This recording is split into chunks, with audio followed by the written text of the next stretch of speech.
P2 batch के लिए ये वीडियो है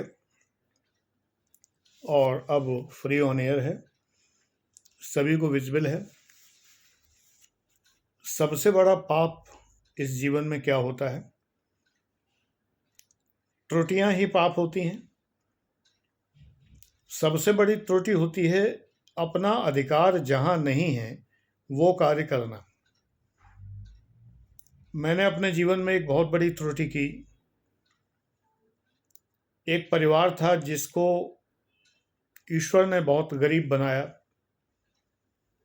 ईश्वर का विधान कि वो जिस प्रकार के पचड़ों में पड़ा था, जिस तरह के संकट वो परिवार स्वयं मोल लिया करता था, जिस तरह की समस्याओं में वे पड़ा करते थे, जानबूझकर कभी कभी ईश्वर उनको उन समस्याओं के दंड दे रहा था। वे गरीबी में दिन बिता रहे थे। परिस्थितियों के रहते हुए मैं उस परिवार के निकट आया। बड़े भाई की तरह मैंने उस परिवार को सहारा दिया और उनकी निर्धनता और उनकी समस्याएं दूर करने का प्रयास किया। मुझे नहीं नहीं नहीं नहीं करना चाहिए था। ईश्वर के विधान में मैंने दखलंदाजी की, दंड मुझे मिला। उनकी समस्याएं मैंने दूर कर दी, लेकिन मेरी समस्याएं शुरू हुई तो उनका अंत होने का नाम नहीं लिया। ईश्वर का विधान है, उसमें हस्तक्षेप नहीं करना चाहिए। निर्धन को दान देना ठीक है, लेकिन निर्धन के भाग्य विधाता मत बनिए। भाग्य मत बदलने का सोचिए। दान दीजिए और हट जाइए। ऑब्जेक्टिव वे में दान दीजिए, हट जाइए। ऐसे ही सबसे बड़ा पाप यह है कि ईश्वर ने जिसको One option I see is सबसे बड़ा पहलवान dhaba about a kilometer to your east on अब ये Harper बोलने Road, लगे बीच but I में। don't seem to have any rating information for it. Do you want to hear the next one? हमने कुछ नहीं पूछा इनसे, लेकिन ये बोलने लगे। ये आजकल के इंटरनेट के ज़माने की सबसे बड़ी कमी है। One option is Airtel store about half a kilometer to your south, but I Hey, don't seem hey to have Siri, any rating information for it. hey Would Siri, you like to hear? stop. Done. बिना मतलब के बोलना शुरू कर दिया, जबकि वेक word से बोलना चाहिए। वेक वर्ड होता है जैसे हम बोलते हैं एलेक्सा बोलते हैं, ऐसे ही इनका वेक वर्ड है। उस वेक वर्ड के बाद बोलना चाहिए, लेकिन मैं वीडियो बना रहा हूँ और वीडियो बनाते समय बोलते बोलते इन्होंने सुन लिया और ये बकबक बकबक बकबक इनकी चालू हो गई। ये इस आर्टिफिशियल इंटेलिजेंस, आखिर आर्टिफिशियल तो आर्टिफिशियल ही है।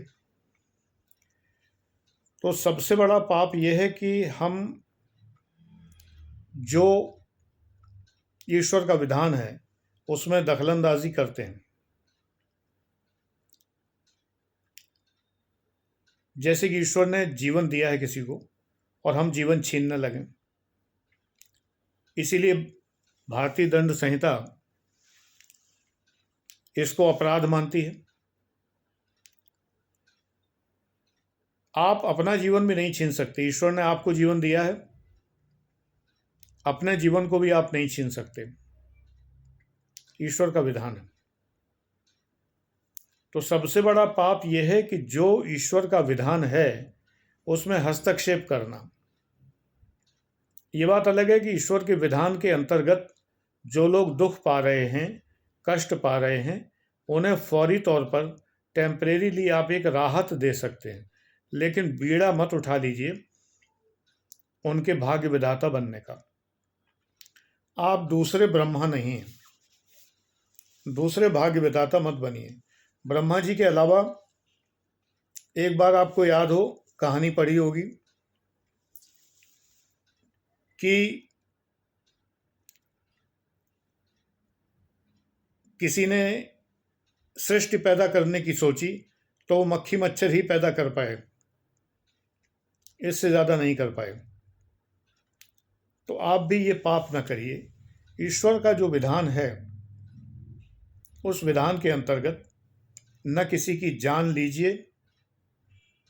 अनजाने में जो जाति है, मैं जैन धर्म जितनी अहिंसा का भी समर्थन नहीं करता। मुंह पर कपड़ा बांधना इत्यादि इन बातों को तो मैं सपोर्ट नहीं कर पाता,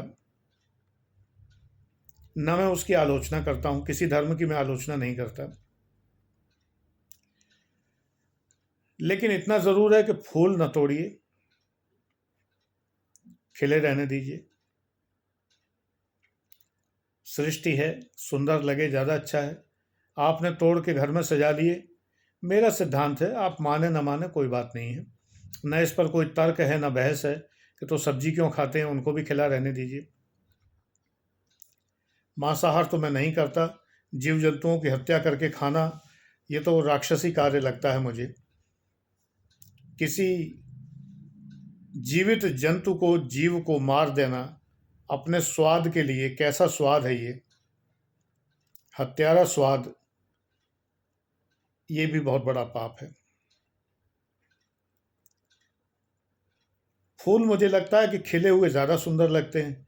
मेरे घर में सजे हुए कम अच्छे लगेंगे। मैं तो भगवान पर भी आर्टिफिशियल फ्लावर ही चढ़ाता हूँ। हाँ, कपड़े के बने हुए जो फूल आते हैं, क्लॉथ वाले, वही फूल चढ़ाता हूँ। सर्वत्र मेरी सजावट में आर्टिफिशियल फ्लावर ही हैं। एक बकरम जैसा कपड़ा होता है, नो डाउट वो महंगे होते हैं काफ़ी, लेकिन ईश्वर की सेवा में अर्पित हैं तो महंगे सस्ते क्या।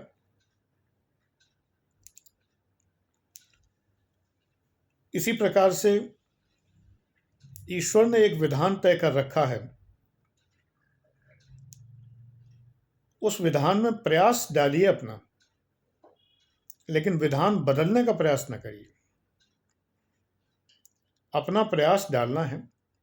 ऐसे नहीं है कि हम हाथ पे हाथ धर के बैठ जाएं कि ईश्वर ने तय किया है तो मैं इंजीनियर बनूंगा। प्रयास करना पड़ेगा, लेकिन नुकसान होता है।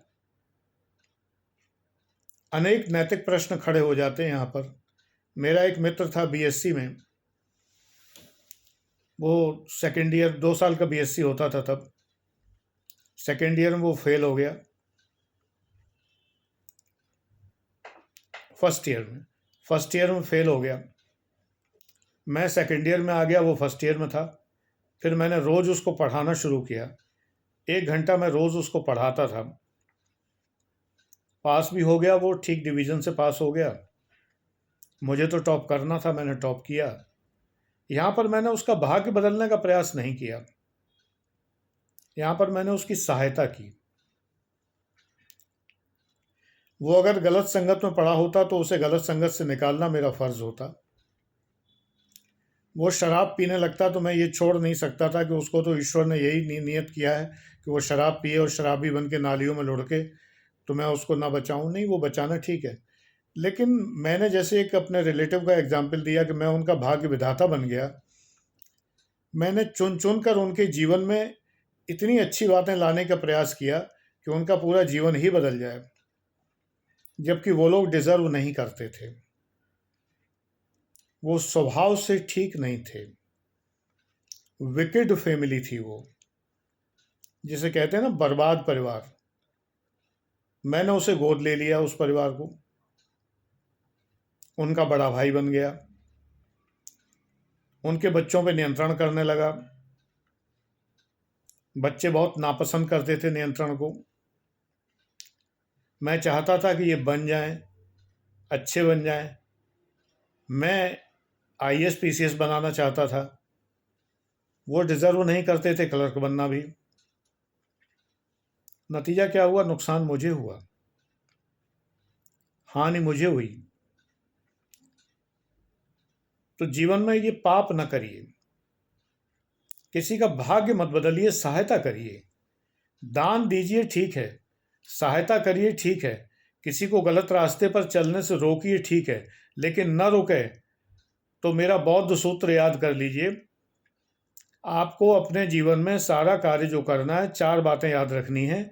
मुदिता, मैत्री, करुणा, उपेक्षा। मैत्री भाव से प्रसन्न रहना है, मुदित रहना है, सबके प्रति मैत्री भाव रखना है, मुदिता, मैत्री। लोगों पर करुणा करना है कि ये देखो बेचारे कितने परेशान हैं, इसके लिए उनकी जो सहायता बन पड़े करनी है, लेकिन अगर ना माने तो उपेक्षा करनी। बस मैंने वही गलती की कि वो लोग नहीं मान रहे थे, वो अपने ही रास्ते पे चलना चाहते थे, मैंने उपेक्षा नहीं की, मैं उनकी और सहायता करता गया और सहायता करता गया, और बहुत कठिनाई में पड़ गया। आप लोग ये पाप न करिए अपने प्रति। किसी का भाग्य परिवर्तन आपके वश में नहीं है, आप भाग्य विधाता नहीं हैं। दूसरी बात, सबसे बुरी चीज़ आत्महत्या है। ईश्वर ने आपको जीवन दिया है, न दूसरे की हत्या कीजिए, न अपनी हत्या कीजिए। जिंदगी में बहुत कुछ है जीने के लिए, जिंदगी में बहुत सी बातें हैं जीने के लिए, बड़े आकर्षण हैं जीने के लिए। भरपूर जिए, जी भर के जिए। तो आज का वीडियो यहीं तक। आपको पता नहीं चलता कि मैं कई बार कितने कष्ट में वीडियो बनाता हूँ। एक बच्चा तो समझ गया, उसने मुझे लिखा भी है कि कोई तकलीफ़ है आपको। इस समय मेरी ज़बान में, जीभ में जिस जगह जीभ जुड़ी होती है उस जगह घाव हो गया है। मैं मुंह को कम से कम खोलते हुए वीडियो बना रहा हूँ। इसमें मेरा मुंह कभी कभी टेढ़ा भी नज़र आने लगता है कभी कभी, और ये घाव अक्सर हो जाता है मेरे दांतों के कारण है। ये जो इम्प्लांट वाले दांत हैं, कुछ इनका स्ट्रक्चर ऐसा है जी, ये आसान काम नहीं है। बेटे आपके सजेशन से कुछ नहीं होगा इसमें। ये बड़ा महंगा काम था, इम्प्लांट लगवाना बहुत महंगा काम था। मैंने इसीलिए इम्प्लांट करवाए थे जिससे कि मैं आपके सामने ठीक से उपस्थित हो सकूं, और लगभग 4.5 लाख रुपए से ऊपर इसमें खर्च हो चुका। लेकिन बीच बीच में इसमें कभी कभी कुछ दिक्कतें हो जाती हैं, वही दिक्कत चल रही है। अब डॉक्टर ने अगर वॉइस रेस्ट की सलाह दी तो मुझे हो सकता है कुछ दिन के लिए वीडियो स्टॉप करने पड़े, क्योंकि मैं खुल के बोल नहीं पा रहा हूँ। जीभ ऊपर जाती नहीं है, जिन शब्दों को बोलने में जीभ ऊपर जाती है वो मैं दबा जाता हूँ, क्योंकि ऊपर जाते ही असहनीय पीड़ा होती है जीभ में।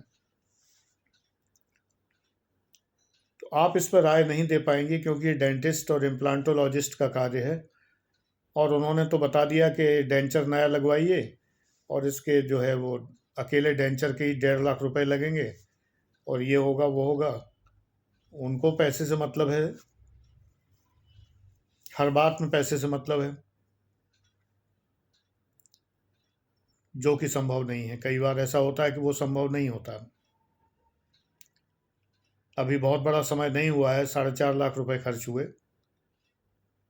25,000 का एक इम्प्लांट होता है, 18 इम्प्लांट लगे, तब ये पूरा डेंचर बना है। तो चेहरे पे भाव प्रकट नहीं कर पा रहा हूँ। भाव प्रकट करने के लिए चेहरे पे कुछ एक्सप्रेशन आता है, एक्सप्रेशन आता है तो सारी मांसपेशियाँ खिंचती हैं, मांसपेशियाँ खिंचती हैं तो जीभ पर भी प्रभाव पड़ता है बोलने में, तो जीभ ऊपर जा ही नहीं पा रही है। और ये बात अभी से नहीं है, महीनों से है। एक बच्चे ने ये बात ऑब्जर्व की, उसने लिखा, उसने कहा कि आपने कहा है कि एक्टिव लाइफ तक मैं वीडियो बनाऊंगा, आप एक्टिव नहीं हैं तो आप वीडियो क्यों बना रहे हैं? आप ठीक से बोल नहीं पा रहे हैं तो आप वीडियो क्यों बना रहे हैं? हम लोग को इतने क्रूर हैं कि आपसे इतनी क्रूरता से वीडियो मांग रहे हैं कि नहीं, आप चाहे रोते हो, चाहे धोते हो, चाहे जो भी हो, चाहे जितनी परेशानी हो, लेकिन वीडियो हमें दीजिए। ऐसा तो नहीं है। एनीवे, जब तक बोल पाता हूँ तब तक तो बनाता ही हूँ, नहीं तो सूचना आप लोगों को बैच में मिल जाएगी। P1 batch, P2 batch, free students जो हैं उनके साथ तो कमिटमेंट मेरा कोई है नहीं।